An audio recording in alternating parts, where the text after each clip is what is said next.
Solicitamos al presidente de nuestro patronato, licenciado Miguel Alemán Velasco, hacer uso de la palabra. Hijos, queremos agradecerles muy cumplidamente su presencia en este día que se rendirá el informe de actividades de la Fundación Miguel Alemán correspondiente al año 2009. Se conmemorará otro aniversario luctuoso más de la muerte del señor presidente Miguel Alemán. Hace exactamente un año, en una ceremonia como esta, nos hizo favor de hablar a nombre de la familia Alemán el ingeniero David Serur Edith, integrante de la Comisión Ejecutiva del Patronato de la Fundación, y hoy nos ha aceptado hacerlo el doctor Diego Valadez, amigo y muy querido también por la familia, la Fundación Miguel Alemán. Señor presidente de la Fundación, distinguida familia Alemán, señor director de la Fundación, señoras y señores. No por mera formalidad, sino con auténtico sentimiento de gratitud, expreso mi reconocimiento a don Miguel Alemán y a don Alejandro Carrillo por el privilegio de pronunciar estas palabras en el aniversario luctuoso del presidente Miguel Alemán. Soy un admirador del presidente que instauró el régimen civil, que hizo de la reconciliación un estilo de gobierno, que estableció bases institucionales para el desarrollo de la democracia y que se interesó como pocos por la cultura nacional.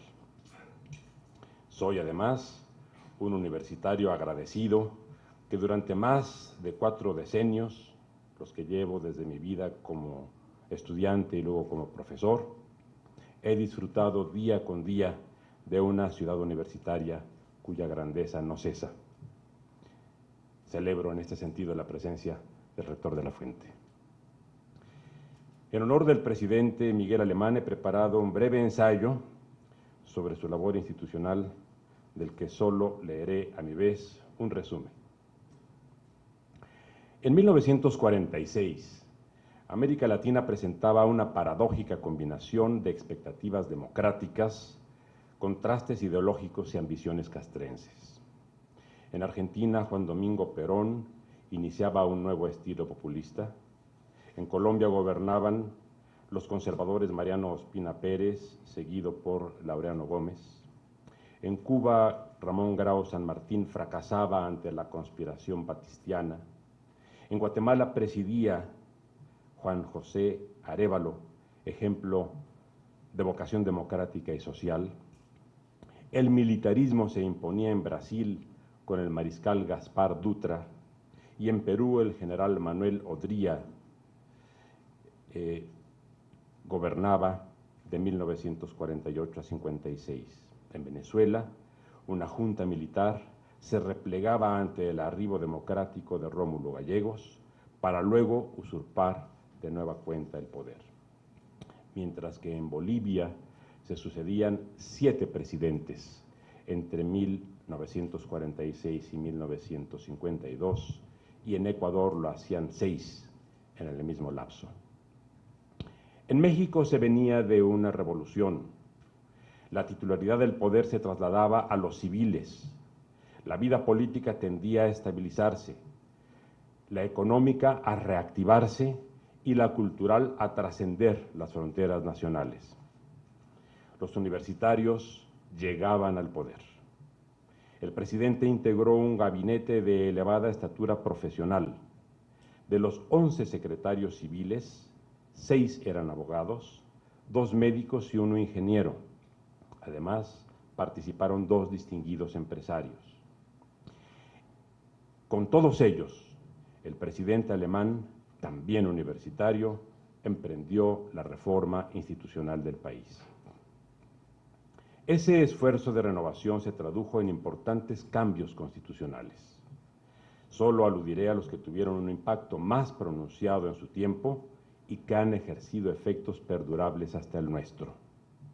En este caso, están las reformas introducidas a los artículos 3º, 115 y 131, y los concernidos con la estructura y las funciones del sistema jurisdiccional. Reformar no era un proceso vacuo. Existen numerosas pruebas de que los cambios institucionales profundos entran en sinergia con la aptitud social para el progreso.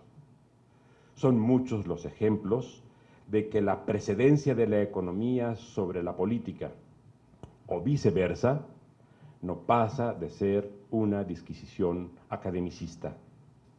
La evidencia muestra que la libertad, la equidad, la prosperidad, la justicia, el bienestar y el saber se potencian de manera recíproca cuando son emprendidos con la misma energía.